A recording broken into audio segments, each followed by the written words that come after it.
Hello viewers, আসসালামু আলাইকুম। আজকে আমি আপনাদের তালের শাঁসের মোরব্বা রান্না করে দেখাবো। এই জন্য আমি এখানে তালের বিচি থেকে তালের শাঁসগুলি বের করে নিয়েছি। চলুন রেসিপিটি শুরু করা যাক।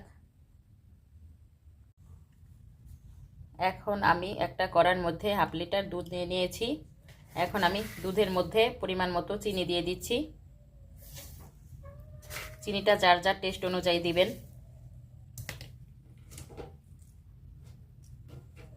এখন আমি 2 টুকরা দারচিনি আর 3-4টা এলাচ দিয়ে দিয়েছি। এখন দুধটাকে আমি ভালো করে জাল করে নিচ্ছি।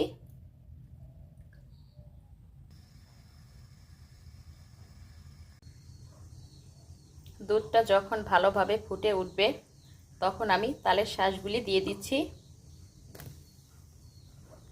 তালের শাঁসগুলি আমি একটু ছোট ছোট সাইজ করে নিয়েছি।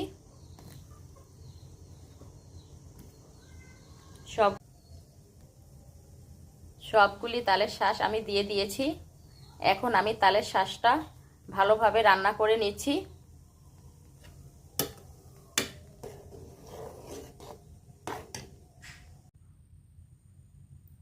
এই তো আমার তৈরি হয়ে গেল তালের শাঁসের মোরব্বা। আর আমার ভিডিওটা যদি ভালো লাগে লাইক কমেন্ট শেয়ার করবেন, পেজটাকে ফলো দিয়ে পাশে থাকবেন। সবাই ভালো থাকবেন। আল্লাহ হাফেজ।